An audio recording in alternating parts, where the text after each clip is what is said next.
Break ನಂತರ Karnataka Kurukshetra party ರೌಂಡ್ಸ್ಗೆ ಮತ್ತೊಮ್ಮೆ ಸ್ವಾಗತ. ಸುಮಲತಾ ಅವರು ಬಿಜೆಪಿಯ ಹಿರಿಯ ನಾಯಕರನ್ನು ಭೇಟಿಯಾಗಿದ್ದು, ನರೇಂದ್ರ ಮೋದಿ ಅವರು ಮಂಡ್ಯಕ್ಕೆ ನೀನೇ ಕ್ಯಾಂಡಿಡೇಟು ಅಂತ ಹೇಳಿದ್ದಾರೆ ಅನ್ನೋದನ್ನು ಬಿಟ್ಟರೆ ಸೂಚ್ಯವಾಗಿ ಏನು ಹೇಳಬೇಕು ಅದನ್ನು ಹೇಳಿ ಟ್ವೀಟ್ ಮಾಡಿದ್ದು. ಸುಮಲತಾ ಅವರು ಬಿಜೆಪಿ ಅಭ್ಯರ್ಥಿ ಆದರೆ ಮಂಡ್ಯಕ್ಕೆ ನಾವು ಸ್ವಾಗತ ಮಾಡ್ತೀವಿ ಅಂತ GT ದೇವೇಗೌಡರು ಅಂದಿದ್ದು. ಆದರೆ ಸುಮಲತಾ ಕಾಂಗ್ರೆಸ್ಸಿಗೆ ಹೋಗೋ ಸಾಧ್ಯತೆ ಇದೆ ಅಂತಾನು ಹೇಳಿದ್ದು. ನಿಖಿಲ್ ಕುಮಾರಸ್ವಾಮಿ ಮಂಡ್ಯ ಪ್ರವಾಸ ಮಾಡ್ತಾರೆ. ಇದೆಲ್ಲದರ ಬಗ್ಗೆ ನನ್ನ ಜೊತೆಗೆ ಮಾತಾಡೋದಕ್ಕೆ ನನ್ನ ಕೊಲೀಗ್ ಪ್ರಶಾಂತ್ ನಾತು ಮತ್ತೊಮ್ಮೆ ಜಾಯ್ನ್ ಆಗಿದ್ದಾರೆ. ಜೊತೆಗೆ ಮಂಡ್ಯ ರಿಪೋರ್ಟರ್ ನಂದನ್ ಇದ್ದಾರೆ. ನಂದನ್, ಮಂಡ್ಯದಲ್ಲಿ ಏನು ಚರ್ಚೆ ಇದೆ, ಜನ ಏನು ಮಾತಾಡ್ಕೋತಾರೆ?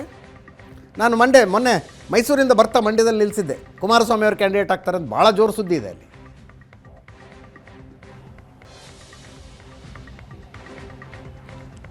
ಅಜಿತ್, ನಿಜವಾಗ್ಲೂ ಕಳೆದ ಬಾರಿಯಂತೆ ಈ ಬಾರಿ ಕೂಡ ಸಾಕಷ್ಟು ಕುತೂಹಲವನ್ನು ಮಂಡ್ಯ ಕ್ಷೇತ್ರ ಕಾಯ್ದುಕೊಂಡಿದೆ. ಮೈತ್ರಿ ಘೋಷಣೆ ಆಯಿತು.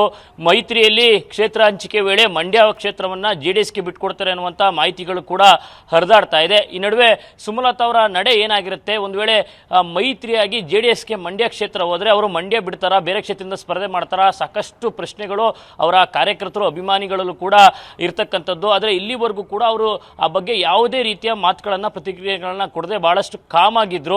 ಅಂದ್ರೆ ಇಲ್ಲಿವರೆಗೂ ನಮ್ಮ ಮಂಡ್ಯ ಕ್ಷೇತ್ರವನ್ನ ಬಿಡೋದಿಲ್ಲ ಅನ್ನುವಂಥ ಮಾತನ್ನೇ ಹೇಳ್ಕೊಂಡು ಬಂದಂಥವ್ರು. ಅಂದ್ರೆ ಯಾವಾಗ ನಿಖಿಲ್ ಕುಮಾರಸ್ವಾಮಿ ಒಂದಷ್ಟು ಆಕ್ಟಿವ್ ಆಗೋದಕ್ಕೆ ಶುರುವಾದ್ರು, ಮೈತ್ರಿಯಾಗಿ JDSಗೆ ಮಂಡ್ಯ ಹೋಗುತ್ತೆ, ನಿಖಿಲ್ ಕುಮಾರಸ್ವಾಮಿ ಅಭ್ಯರ್ಥಿ ಆಗ್ತಾರೆ, ಮುಂದಿನ ದಿನಗಳಲ್ಲಿ ಆ ಕ್ಷೇತ್ರ ಪ್ರವಾಸವನ್ನ ಕೈಗೊಳ್ತಿದ್ದಾರೆ. 8 ವಿಧಾನಸಭಾ ಕ್ಷೇತ್ರಗಳಿಗೂ ಕೂಡ ಪ್ರತಿಯೊಂದು ದಿನ ಹೋಗಿ ಅಲ್ಲಿನ ಹೋಬಳಿ ಮಟ್ಟದಲ್ಲಿ ಅಲ್ಲಿನ ಮಹಿಳಾ ವಿಭಾಗ, ರೈತ ಮೋರ್ಚಾ, ಹೀಗೆ ಗ್ರಾಮಸ್ಥರ ಜೊತೆ ಚರ್ಚೆ ಮಾಡ್ತಾರೆ ಅನ್ನುವಂಥದ್ದು ಒಂದು ಮಾಹಿತಿಗಳು ಲಭ್ಯ ಆಯಿತು. ಈಗ ಅಲರ್ಟ್ ಆಗಿ ದೆಹಲಿ ಮಟ್ಟದಲ್ಲಿ ಏನೆಲ್ಲ ಪ್ರಯತ್ನಗಳು ಮಾಡಬೇಕು ಆ ಪ್ರಯತ್ನಗಳಲ್ಲಿ ಈಗ ಸುಮಲತಾ ಅವರು ಕೂಡ ನಿರತರಾಗಿರುವಂಥದ್ದು. ಈಗ ಬಿಜೆಪಿಯ ವರಿಷ್ಠರನ್ನ ಭೇಟಿ ಮಾಡಿ ಮಂಡ್ಯ ಟಿಕೆಟ್ಗಾಗಿ ಬೇಡಿಕೆಯನ್ನು ಕೂಡ ಇಟ್ಟಿದ್ದಾರೆ. ನಿನ್ನೆ ಅಷ್ಟೇ ಬಿಜೆಪಿ ರಾಷ್ಟ್ರೀಯ ಅಧ್ಯಕ್ಷರಾದಂಥ JP ನಡ್ಡಾ ಅವರನ್ನ ಭೇಟಿ ಮಾಡಿದ್ರು, ಸಂಘಟನಾ ಕಾರ್ಯದರ್ಶಿ ಸಂತೋಷ್ ಅವರನ್ನ ಭೇಟಿ ಮಾಡಿದ್ರು. ಇವತ್ತು ಕೂಡ ಪ್ರಧಾನಿ ಮೋದಿ ಅವರನ್ನ ಭೇಟಿ ಮಾಡಿ ಮಂಡ್ಯದ ಸ್ಥಿತಿಗತಿಗಳ ಬಗ್ಗೆ ಒಂದಷ್ಟು ಚರ್ಚೆಯನ್ನು ಕೂಡ ಮಾಡಿದ್ದಾರೆ. ಒಂದಷ್ಟು ಅಂಶಗಳನ್ನು ಕೂಡ ಅವ್ರ ಜೊತೆ ಚರ್ಚೆ ಮಾಡಿದ್ದಾರೆ. ಅಂದ್ರೆ ಕಳೆದ ಲೋಕಸಭಾ ಚುನಾವಣೆ ಗೆಲುವಾಯಿತು ಬಿಜೆಪಿ ಬೆಂಬಲಿತ ಅಭ್ಯರ್ಥಿಯಾಗಿ. ಪ್ರಶ್ನೆ ಇದ್ದದ್ದು ಮಂಡ್ಯದಲ್ಲಿ ಜನಸಾಮಾನ್ಯರು ಏನು ಮಾತಾಡ್ಕತ್ತಿದ್ದಾರೆ, JDS ಕಾರ್ಯಕರ್ತರು ಏನು ಮಾತಾಡ್ಕತ್ತಿದ್ದಾರೆ, ಬಿಜೆಪಿ ಕಾರ್ಯಕರ್ತರ ಮಧ್ಯದಲ್ಲಿ ಏನು ಚರ್ಚೆ ಇದೆ?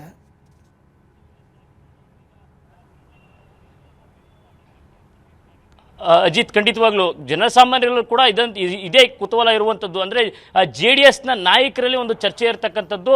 ಅಂದರೆ ಬಹುತೇಕ ಮಂಡ್ಯ JDSಗೆ ಸಿಗುತ್ತೆ ಅನ್ನುವಂಥದ್ದು. ಹಾಗೇನಾದರೆ JDSನಿಂದ ನಿಖಿಲ್ ಕುಮಾರಸ್ವಾಮಿ ಅಭ್ಯರ್ಥಿ ಆಗಬೇಕು ಅನ್ನುವಂಥದ್ದು ಕಾರ್ಯಕರ್ತರು ಮತ್ತು ನಾಯಕರಲ್ಲಿ ಇರ್ತಕ್ಕಂಥದ್ದು. ಇನ್ನು BJPಯ ಪಾಳೆ ಏನಿದೆ ಅದು BJPಗೆ ಉಳಿಸ್ಕೋಬೇಕು ಮಂಡ್ಯವನ್ನು ಅನ್ನುವಂಥ ಆ ಪ್ರಯತ್ನಗಳು ಕೂಡ ಇದೆ. ಆ ಕಾರಣಕ್ಕಾಗಿ ಒಂದಷ್ಟು ಜನ ನಾಯಕರುಗಳು ಒಂದಷ್ಟು ಬಹಿರಂಗ ಅಸಮಾಧಾನವನ್ನು ಕೂಡ ವ್ಯಕ್ತಪಡಿಸಿದರು. ಯಾಕಂತ ಹೇಳಿದ್ರೆ JDSನಲ್ಲಿ ಈಗಾಗಲೇ ಎಲ್ಲ ರೀತಿಯ ಚುನಾವಣಾ ತಯಾರಿಗಳು ಶುರುವಾಗ್ತಾ ಇದೆ. ಈ ಬಾರಿ ಗೆಲುವು ಬಹಳ ಸುಲಭದ ಲೆಕ್ಕಾಚಾರದಲ್ಲಿ JDS ಇರ್ತಕ್ಕಂಥದ್ದು. ಯಾಕಂತ ಹೇಳಿದ್ರೆ ಕಳೆದ ಬಾರಿ ಮೈತ್ರಿ ಸರ್ಕಾರ ಇತ್ತು, 8ಕ್ಕೆ 8 ಶಾಸಕರಿದ್ರು. ಆಗ ಕಾಂಗ್ರೆಸ್ ಕ್ಯಾಂಡಿಡೇಟ್ ಯಾರಾಗಬಹುದಲ್ಲಿ ಕೂಡ ಸೋಲಾಯಿತು. ಆದ್ರೆ ಈ ಬಾರಿಯ ಚಿತ್ರಣ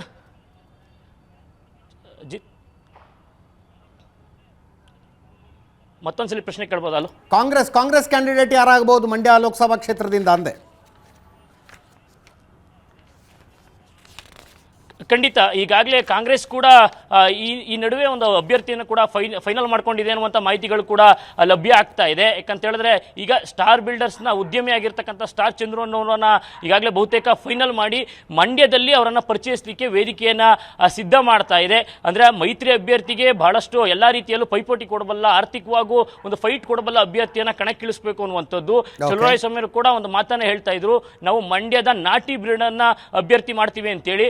ಆಗ ಲೆಕ್ಕಾಚಾರವನ್ನು ಇಟ್ಕೊಂಡು ಸ್ಥಳೀಯ ಆಕಾಂಕ್ಷಿಗಳೇನಿದ್ರು ಅವ್ರನ್ನೆಲ್ಲರನ್ನು ಬದುಕಿಟ್ಟು ನಾಗಮಂಗಲ ಮೂಲದ ಒಂದು ಉದ್ಯಮಿಯನ್ನ ಕರೆತಂದು ಇದೀಗ ಅಭ್ಯರ್ಥಿ ಮಾಡೋದಕ್ಕೆ ಎಲ್ಲ ರೀತಿಯ ಪೂರ್ವ ಸಿದ್ಧತೆಗಳನ್ನು ಕೂಡ ಮಾಡ್ಕೊಳ್ತಾ ಇದ್ದಾರೆ. ಒಂದು ಸ್ಥಳೀಯ ಕಾರ್ಯಕ್ರಮಗಳ ಆಯೋಜನೆ ಮೂಲಕ ಅವರನ್ನ ಪರಿಚಯಿಸಿಕೆ ಒಂದು ವೇದಿಕೆಯನ್ನು ಕೂಡ ಸಿದ್ಧ ಮಾಡ್ತಾ ಇದ್ದಾರೆ. ಅಂದ್ರೆ ಈಗಾಗಲೇ ಮೈತ್ರಿ ಆಗಿದೆ, JDSಗೆ ಕ್ಷೇತ್ರ ಹೋಗುತ್ತೆ ಅನ್ನುವಂಥ ಲೆಕ್ಕಾಚಾರಗಳಿದೆ. ಆದರೆ ಬಿಜೆಪಿಯಲ್ಲಿ ಅಪಸ್ವರ ಕೇಳಿ ಬರ್ತಾ ಇದೆ. ಸಾಕಷ್ಟು ಜನ ನಾಯಕರುಗಳು ಕೂಡ ಬೇಸರವನ್ನ, ಅಸಮಾಧಾನವನ್ನ ವ್ಯಕ್ತಪಡಿಸ್ತಾ ಇದ್ದಾರೆ. ಈಗಾಗಲೇ ನಾರಾಯಣಗೌಡರು ಕೂಡ CM ಅನ್ನ ಭೇಟಿ ಮಾಡ್ಕೊಂಡು ಬಂದಿದ್ರು. ಅಂದ್ರೆ ಈ ಎಲ್ಲ ಭಿನ್ನಮತಗಳನ್ನು ಎನ್ಕ್ಯಾಶ್ ಮಾಡಿಕೊಂಡು ಇಬ್ಬರ ಜಗಳದಲ್ಲಿ ಮೂರನೆಯವರು ಲಾಭ ಪಡಿಬೇಕು ಅನ್ನುವಂತಹ ಮಾತೇನಿದೆ ಅದನ್ನು ಅಕ್ಷರಶಃ ನಿಜ ಮಾಡಲಿಕ್ಕೆ ಇದೀಗ ಕಾಂಗ್ರೆಸ್ ಕೂಡ ಮುಂದಾಗಿರ್ತಕ್ಕಂಥದ್ದು. ಆ ಕಾರಣಕ್ಕಾಗಿ ಎಲ್ಲ ವರ್ಗದಲ್ಲೂ ಎಲ್ಲ ಆಯಾಮಗಳಲ್ಲೂ ಮೈತ್ರಿ ಅಭ್ಯರ್ಥಿಗೆ ಟಕ್ಕರ್ ಕೊಡುವಲ್ಲ ಒಂದು ಬಲಿಷ್ಠ ಅಭ್ಯರ್ಥಿಯನ್ನು ಕಣಕ್ಕಿಳಿಸಬೇಕು ಅನ್ನುವಂಥದ್ದು ಈಗ ಪ್ಲಾನ್ ಆಗಿರ್ತಕ್ಕಂಥದ್ದು. ಯಾರೆಲ್ಲ ಇಲ್ಲಿ ಬೇಸರವನ್ನು ವ್ಯಕ್ತಪಡಿಸ್ತಾರೋ ಅವ್ರನ್ನ ತನ್ನತ್ತ ಸೆಳೆದು ಒಂದು ಮತ ಬ್ಯಾಂಕನ್ನು ಜಾಸ್ತಿ ಮಾಡಿಕೊಡ್ಬೇಕು ಅನ್ನುವಂಥ ಲೆಕ್ಕಾಚಾರದಲ್ಲಿ ಕೂಡ ಕಾಂಗ್ರೆಸ್ ಇದೆ. ಆದರೆ ಕಾಂಗ್ರೆಸ್ಗೆ ಹೊಸ ಮುಖದ ಅಭ್ಯರ್ಥಿ ಏನಿದ್ದಾರೆ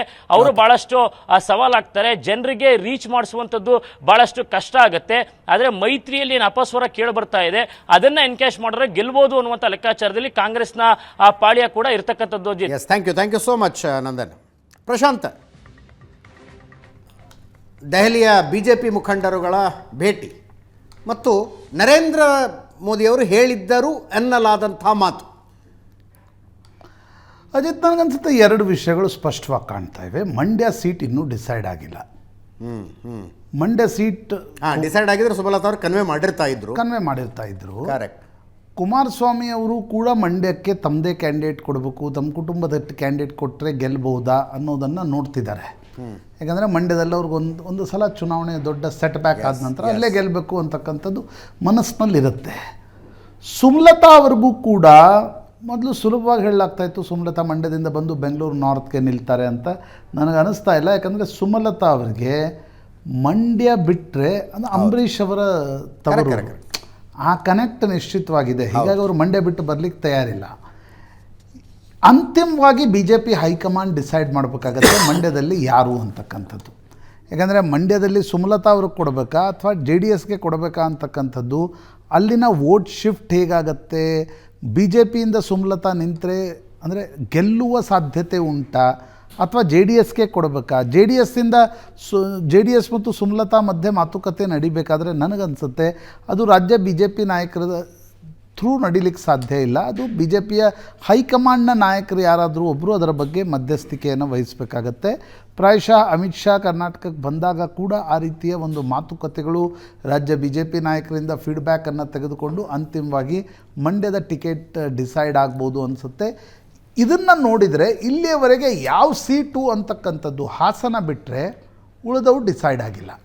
ಅಲ್ಲ, ನಾವು ಹಿಂದೆ ವೋಟ್ ಶಿಫ್ಟಿಂಗ್ ಬಗ್ಗೆ ತುಂಬ ಚರ್ಚೆ ಮಾಡಿದ್ದೀವಿ ಪ್ರಶಾಂತ್. ಕಳೆದ ಸಲ 5 ವರ್ಷದ ಹಿಂದೆ ಸುಮಲತಾ ವರ್ಸಸ್ ನಿಖಿಲ್ ಆಗಿದೆ. ಅಲ್ಲಿ ಈ ಸಲ ಸುಮಲತಾ ಕ್ಯಾಂಡಿಡೇಟ್ ಆದರೆ JDS ವೋಟ್ಗಳು ಶಿಫ್ಟ್ ಆಗ್ತವಾ ಅಥವಾ ನಿಖಿಲ್ ಕ್ಯಾಂಡಿಡೇಟ್ ಆದರೆ ಸುಮಲತಾ ಅವರ ಬೆಂಬಲಿಗರ ವೋಟ್ಗಳು ಶಿಫ್ಟ್ ಆಗ್ತವಾ? ನೋಡಿ, ನನಗನ್ಸುತ್ತೆ ಅಜಿತ್, ಮಂಡ್ಯ ಒಂದು ರೀತಿಯಾಗಿರ್ತಕ್ಕಂಥ ಕಗ್ಗಂಟಾಗುತ್ತೆ BJP ಮತ್ತು JDSನ ಮೈತ್ರಿಯಲ್ಲಿ. ಯಾಕಂದರೆ ಸುಮಲತಾಗೇನಾದರೂ BJP ಕ್ಯಾಂಡಿಡೇಟ್ ಮಾಡಿದರೆ JDSನ ನಾಯಕರು ಮೇಲ್ನೋಟಕ್ಕೆ ಒಪ್ಪಬಹುದೇನೋ, ಆದರೆ ಕೆಳಗಡೆ ಅದು ಪರ್ಕ್ಯುಲೇಟ್ ಆಗಲ್ಲ. ಯಾಕಂದರೆ ಸುಮಲತಾಗೂ ಮತ್ತು JDS ಕಾರ್ಯಕರ್ತರಿಗೆ ಒಂದು ರೀತಿಯಾಗಿರ್ತಕ್ಕಂಥ ಅಸಮಾಧಾನಗಳಿವೆ.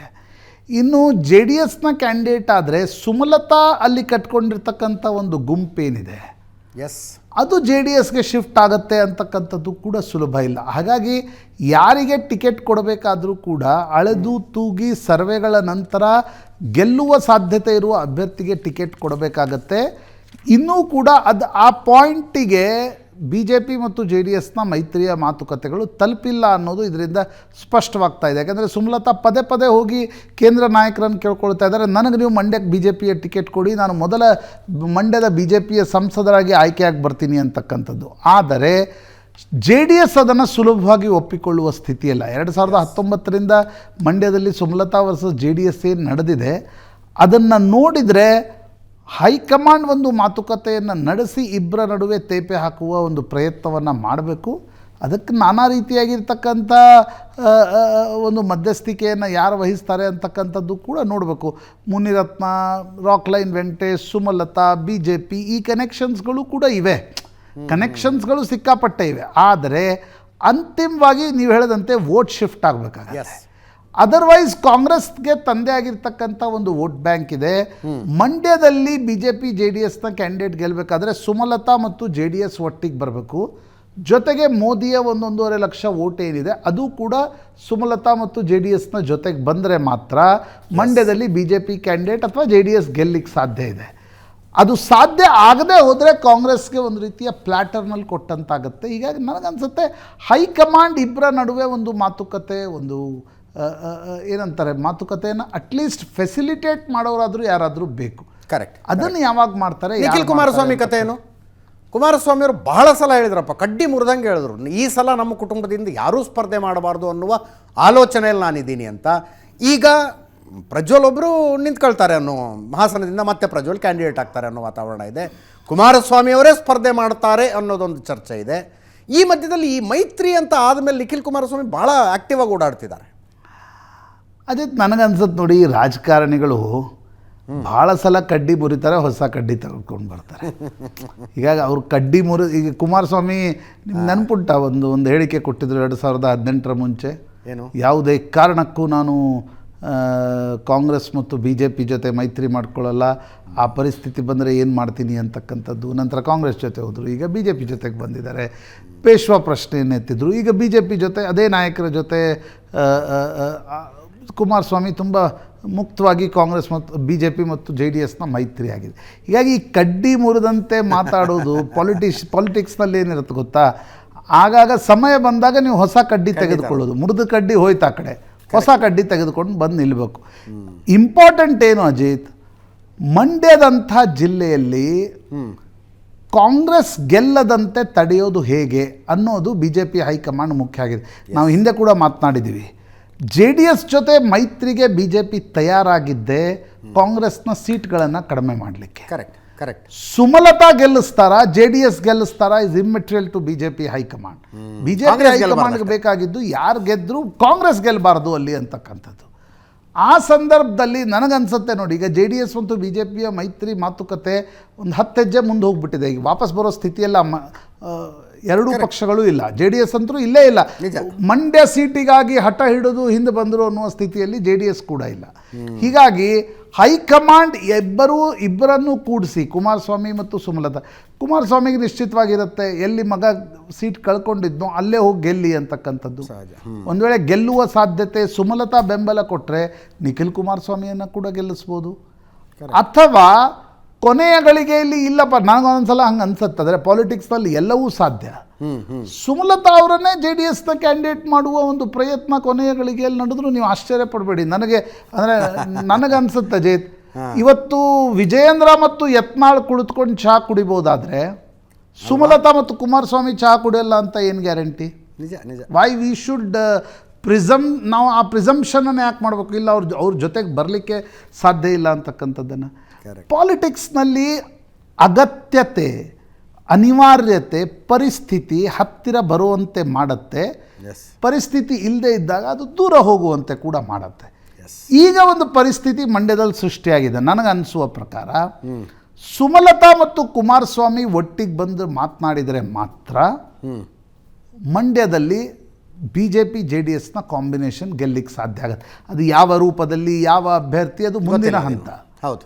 ಬರೀ ಸುಮಲತಾ ನಿಂತರು ಅಂತ ಅನ್ಕೋಣ, ಫಾರ್ ಎಕ್ಸಾಂಪಲ್, ಬರೀ ಸುಮಲತಾ ನಿಂತರೆ ಅಲ್ಲಿ ಗೆಲ್ಲಿಕ್ಕೆ ಸಾಧ್ಯ ಉಂಟಾ? ಇವತ್ತಿನ ಪರಿಸ್ಥಿತಿಯಲ್ಲಿ ಕಾಂಗ್ರೆಸ್ ಒಂದು ಕಡೆ ತನ್ನ ಅಭ್ಯರ್ಥಿಯನ್ನು ಹಾಕುವ ಪ್ರಯತ್ನದಲ್ಲಿದ್ದಾಗ ಹೋದ ಬಾರಿಯ ಗಾಳಿ ಈ ಬಾರಿ ಇಲ್ಲ, ಅದು ಸುಮಲತಾ ಕೂಡ ಒಪ್ಕೊಳ್ತಾರೆ.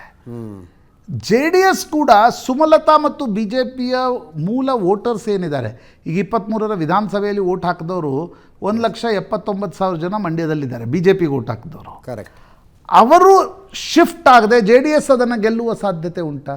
ಈಗ ನನಗನ್ಸುತ್ತೆ ನೋಡಿ, ತುಂಬ ಸುಮಲತಾ ಕಾರಣದಿಂದ ಸುಮಲತಾ ಮಂಡ್ಯದಲ್ಲಿ ನಿಲ್ತಾರೆ ಅನ್ನೋದಕ್ಕಿಂತ ಸುಮಲತಾ ಬೇಸರಗೊಂಡ್ರೆ ಅವ್ರಿಗೊಂದು ರೀತಿಯ ಪೊಲಿಟಿಕಲ್, ನಾನು ಅದನ್ನು ನ್ಯೂಸೆನ್ಸ್ ಅಂತ ಕರೆಯಲ್ಲ, ಯಾಕಂದರೆ ಒಬ್ಬ ಮಹಿಳಾ ರಾಜಕಾರಣಿ. ಆದರೆ ಸುಮಲತಾಗ ಆ ಒಂದು ವ್ಯಾಲ್ಯೂ ಮಂಡ್ಯ ರಾಜಕಾರಣದಲ್ಲಿ ಬಂದು ನಿಂತಿದೆ. So how to handle it? ಅವರಿಗೆ ಟಿಕೆಟ್ ಕೊಡಬೇಕಾ, BJPಯಿಂದ ಅವರನ್ನು ನಿಲ್ಲಿಸ್ಬೇಕಾ, JDSಗೆ ತಂದು ನಿಲ್ಲಿಸ್ಬೇಕಾ, ಅಥವಾ ಅವರನ್ನು ಪಕ್ಕಕ್ಕೆ ಸರಿಸಿ ಅವ್ರಿಗೆ ಬೇರೆ ಏನಾದರೂ ಕೊಡ್ತೀವಿ ಅನ್ನೋ ಅಕಾಮಿಡೇಟ್ ಮಾಡಿ JDSನಿಂದ ಕುಮಾರಸ್ವಾಮಿ ಅಥವಾ ಕುಮಾರಸ್ವಾಮಿ ಮಗ ಹೋಗಿ ನಿಲ್ಬೇಕಾ? ಇವು ಸುಮಲತಾ BJP ಹೈಕಮಾಂಡ್ ಮತ್ತು ಕುಮಾರಸ್ವಾಮಿ ನಡುವೆ ಮಾತುಕತೆ ನಡೆಯದೆ ಇದು ಸಾಧ್ಯ ಆಗತ್ತೆ ಅಂತ ಅನ್ನಿಸ್ತಾ ಇಲ್ಲ. ಸುಮಲತಾ ಕಾಂಗ್ರೆಸ್ಗೆ ಹೋಗಿ ನಿಲ್ಲಬೇಕು ಅಂತಂದರೆ DK ಶಿವಕುಮಾರ್ಗೆ ಮನಸ್ಸಿಲ್ಲ, ಚಲುವರಾಯಸ್ವಾಮಿ ಅವ್ರಿಗೆ ಮನಸ್ಸಿಲ್ಲ. 2023ರಲ್ಲೇ ಸುಮಲತಾ BJPಗೆ ಬರುವ ಘೋಷಣೆ ಮಾಡುವುದಕ್ಕಿಂತ ಮುಂಚೆ ಒಂದು ಸಲ ಕಾಂಗ್ರೆಸ್ನ ಬಾಗಿಲನ್ನು ಬಡಿಯುವ ಪ್ರಯತ್ನವನ್ನು ಮಾಡಿದರು, ಬಡ್ದಿರಲಿಲ್ಲ. ಬಡಿತೀನಿ ಅಂತ ಹೇಳಿದರು, ಕಾಂಗ್ರೆಸ್ ಹತ್ತಿರಕ್ಕೂ ಸೇರಿಸ್ಕೊಳ್ಳಿಲ್ಲ. ನಂತರ ಅವ್ರು ಬಿ ಜೆ ಪಿಗೆ ಬಂದರು. ಹೀಗಾಗಿ ಕಾಂಗ್ರೆಸ್ ಅವ್ರಿಗೆ ಟಿಕೆಟ್ ನೀಡುತ್ತೆ ಅಂತ ಅನ್ನಿಸ್ತಾ ಇಲ್ಲ. ಅಂತಿಮ ಗಳಿಗೆಯಲ್ಲಿ ಸಿದ್ದರಾಮಯ್ಯನವ್ರು ಏನು ಮಾಡ್ತಾರೆ, ಬಿ ಜೆ ಪಿ ಏನು ಡಿಸೈಡ್ ಮಾಡುತ್ತೆ. Very interesting. ಮಂಡ್ಯದ ಜನ ಹೇಳ್ತಾ ಇರ್ತಾರೆ, ಇಂಡಿಯಾನೇ ಬೇರೆ, ಮಂಡ್ಯನೇ ಬೇರೆ ಅಂತ. ಅದು ಈ ಚುನಾವಣೆಯಲ್ಲೂ ಕೂಡ ಆಗತ್ತೆ ಅಂತ ನನಗನ್ಸುತ್ತೆ. ಬಿ ಜೆ ಪಿ JDSನ ಮೈತ್ರಿಯ ಟೆಸ್ಟ್ ಮಂಡ್ಯದಲ್ಲೂ ನಡೆಯುತ್ತೆ ಅಜಿತ್. ಟ್ರೂ. ಒಂದು ಸಣ್ಣ ಬ್ರೇಕ್ನ ಸಮಯ. ಬ್ರೇಕ್ ಆದಮೇಲೆ ನ್ಯಾಷನಲ್ ಪಾಲಿಟಿಕ್ಸ್ ಒಂದು ಇಂಟ್ರೆಸ್ಟಿಂಗ್ ಸುದ್ದಿ.